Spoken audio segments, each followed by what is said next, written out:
안녕하세요. 12월 24일 수요일 생생 태국 뉴스입니다. 주요 소식 먼저 간단히 전해드리겠습니다. 태국 국경 지역의 긴장 상황으로 다수의 병원이 문을 닫았고요. 네, 그리고 공항 근처에서 드론을 불법으로 운영하던 외국인 조직이 검거되었습니다.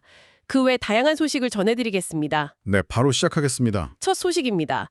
국경 지역의 긴장이 고조되면서 민간인들의 안전은 물론이고 이 공공 의료 시스템까지 심각한 영향을 받고 있는 것 같은데요. 자세한 소식 좀 전해주시죠. 네, 이게 지금 태국 공중보건부에서 공식적으로 확인한 내용인데요. 국경 지역에 있는 병원 9곳이 완전히 문을 닫았다고 합니다. 9곳이나요? 네, 그리고 추가로 9개 병원은 부분적으로만 운영이 되고 있고요.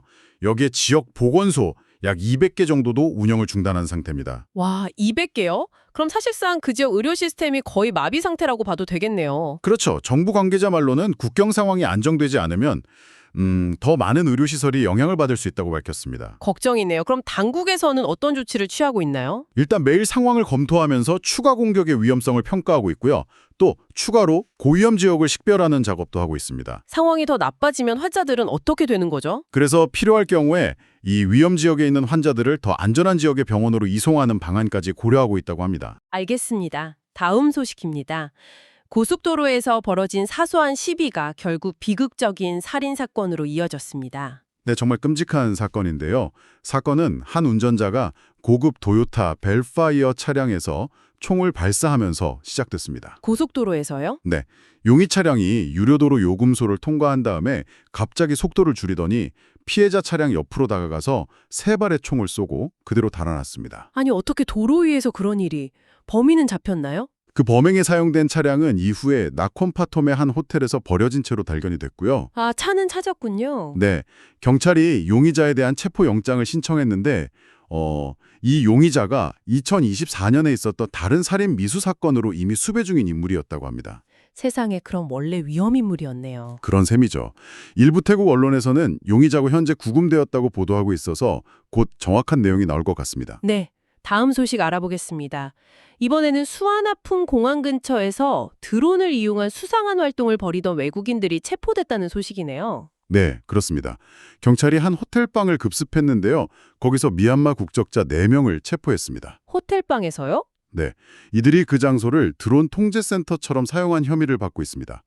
현장에서 드론 10대가 압수됐고요. 10대나요? 그 드론으로 뭘 하려고 했던 걸까요? 용의자들이 경찰 조사에서 말하기를 미얀마에 있는 한 중개인에게 이 드론들을 전달하라는 지시를 받았다고 진술했습니다. 미얀마요? 그럼 혹시 이것도 국경 상황과 관련이 있는 건가요? 네, 그렇게 추정하고 있습니다.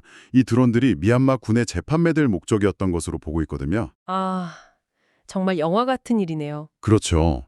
이번 단속은 최근 국가안전보장회의가 공항 같은 민감한 지역에서 드론 활동에 대응하기 위한 새로운 조치를 승인한 이후에 바로 이루어졌습니다. 그렇군요.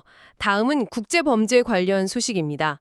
태국으로 도피해서 프로복서 행세를 하며 호화로운 생활을 하던 영국의 거물 마약 밀매범이 결국 법의 심판을 받았습니다. 네, 벤 랜섬이라는 이름의 남성인데요. 수백만 파운드, 그러니까 우리 돈으로 수십억 원 상당의 코카인과 케타민 공급을 조직한 혐의로 영국에서 징역 14년형을 선고받았습니다. 그런데 이 사람이 태국에서 프로복서 행세를 했다고요? 네, 맞습니다. 도피 기간 동안 태국 푸켓에서 빌리 로버츠라는 가명을 썼고요. 프로복서로 신분을 위상하고 호화 생활을 하면서도 자신의 범죄 네트워크는 계속 지휘해왔다고 합니다. 정말 대단하네요. 판사는 그가 형기의 약 절반을 복역하게 될 거라고 밝혔는데요. 그가 태국과 영국에서 구금되어 있던 약 500일 정도는 전체 형기에서 공제될 것이라고 합니다. 알겠습니다. 이번에는 파타야 소식입니다. 관광객을 노린 소매치기범들이 경찰에 붙잡혔다고요? 네, 파타야 관광경찰이 화요일 새벽에 52세 이스라엘 관광객을 상대로 소매치기 한 혐의로 태국인 트랜스젠더 여성 2명을 체포했습니다. 새벽에요? 네, 새벽 3시 40분쯤 짧은 언쟁이 있은 후에 바로 사건이 발생했다고 합니다. 경찰 대응은 빨랐나요? 네, 경찰이 신고를 받자마자 아주 신속하게 인근에서 용의자들을 찾아냈고요. 여러 국가의 통화로 된 현금도 회수했습니다. 다행이네요. 두 용의자는 해당 지역에서 계속 관광객들을 표적으로 삼았다고 시인한 것으로 전해졌습니다. 네, 다음 소식입니다. 이번에도 카타야 소식인데 10대들의 아찔한 오토바이 사고가 있었습니다. 네, 파타야 철도로에서 일어난 사고인데요. 13세의 청소년 4명이 오토바이 한 대에 같이 타고 가다가 충돌 사고를 냈습니다. 4명의 한 대예요? 그것만으로도 위험한데. 그렇죠. 근데 사고 원인이 더 황당합니다. 네. 운전자가 핸들을 잡은 채로 잠이 든 것이 원인으로 추정되고 있습니다. 졸음운전이요? 네, 그런 것 같습니다. 오토바이가 도로변 방어벽과 충돌했고요. 탑승자 4명 모두 13세 전후로 알려졌습니다. 크게 다치진 않았나요? 이들은 모두 현장에서 응급처치를 받은 후에 인근병원으로 이송되었다고 합니다. 네, 다음 소식입니다. 최근 국경 분쟁을 겪고 있는 태국과 캄보디아가 휴전회담 개최에는 합의를 했습니다. 하지만 이 회담 장소를 두고 팽팽한 신경전을 벌이고 있어서 협상 개시가 불투명한 상황입니다. 자세한 소식 현장 기자 연결해서 알아보겠습니다. 네, 말씀하신 대로 양국은 일단 휴전회담을 열기로 합의한 상태입니다. 이건 지난 22일에 아세안 외교장관들이 의장국인 말레이시아에서 뜻이 안전하고 중립적인 장소에서 열려야 한다 이렇게 강조했습니다. 전투가 계속되고 있으니 위험하다 이런 입장이군요. 그럼 이에 대한 태국 측의 반응은 어떻습니까? 태국 국방부는 캄보디아의 요구를 사실상 거절했습니다. 거절했군요. 네. 논리는 이렇습니다. 양국 협의체인 국경위원회 회의가 있는데 지난번에는 캄보디아의 코콩주에서 열렸다는 겁니다. 그러니 이번에는 순서에 따라 태국 찬타부리주에서 진행되어야 한다. 이런 논리죠. 일종의 관례를 내세우는 거네요. 그렇습니다. 수라산트 콩실이 태국 국방부 대변인은 태국은 회담의 안전을 보장한다고 말했고요. 또 찬타부리 지역은 캄보디아와의 전투가 시작되기 전부터 국경위원회 개최지로 원래 계획되었던 곳이다 라고 덧붙이기도 했습니다. 그렇다면 현재 회담 일정은 어떻게 되는 겁니까? 이렇게 장소 협의도 안 되고 있는데요. 일단 수라산트 대변인에 따르면요. 국경위원회 관계자들이 오늘 24일부터 27일까지 나흘간 회의를 열 예정이긴 합니다.